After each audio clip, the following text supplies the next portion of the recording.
So as we know, there are issues with some of the Nectin-targeted therapies that we've been talking about with PADCEV. We know that there can be toxicity, particularly neurotoxicity, as well as skin toxicity.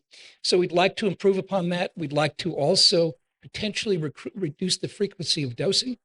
As we know, PADCEV is given on a day 1, day 8, day 15 basis in those patients who've had prior therapy, and then in the front line, it's day 1, day 8. And then we'd like to also increase the efficacy and potentially increase the half-life of a particular antibody. So CRB-701 is a next-generation site-specific Nectin-4 targeting ADC. It has a different antibody than PADCEV that recognizes nectin. It also has a different type of linker technology that is more stable in the circulation. It's a cathepsin B cleaving site, which allows for a longer overall half-life of the intact antibody. So that's therefore going to reach the cell and then penetrate. As we know, MMAE is the payload, and then there's also glutamine-focused side chain conjugation, which also stabilizes the complex. So what are the differences? Well, CRB-701 is given every 3 weeks as opposed to PADCEV. And of course, this gives you more flexibility in dosing. So this was presented at ASCO 2024. This is a phase 1 dose escalation study that was performed in China. The eligibility included patients 18 or older. They had to have urothelial carcinoma or they had to be nectin positive. So it included other solid tumors. They also had to have adequate performance status and organ function. Escalation occurred by a Bayesian design from 0.2 to 0.6 to 1.2 to 1.8. At 2.7 is now continuing on with expansion. The drug was administered every 21 days and continued escalation until, of course, dose-limiting toxicities. So overall, these are the first patients that were treated, median age of 55, predominantly male, ECOG performance status predominantly 0. Prior therapies 4, creatinine clearance was actually of less than 60, 29%, and 3/4 of patients had visceral metastases. If we look at the different toxicities that were seen, hematuria, urinary tract infections, hypoalbuminemia, proteinuria, it turns out this was fairly well tolerated overall. We did see some corneal disorders with this, which is something that was different than what we see with PADCEV. This may have been related to the amount of prior treatment. These patients did receive taxane-based therapy, and we know that there can be some ocular dysfunction that goes along with taxane-based therapy, but this was also without a specific regimen to treat any dry eye syndromes that we're seeing with these particular patients. So these are some of the treatment-related adverse events of special interest, less than 20% overall. There was 1 grade 3 skin rash, which resolved after 8 days of treatment. There was no dose change. There was a second patient with a grade 2 skin rash, which resolved after 5 weeks of treatment. There was a patient with a grade 1 skin rash, 1 patient with peripheral neuropathy, and 1 patient with grade 3 cornea dysfunction. And ocular prophylaxis was introduced at 4.5 milligrams per kilogram.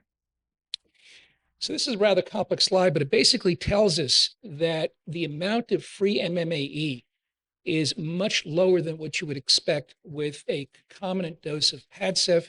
What we've done here is we've matched the dose based upon what we would expect for an AUC of PADCEV. And the percent of the ADC also intact is also higher as well. So there's less free MMAE, higher percentage of ADC that's intact over time.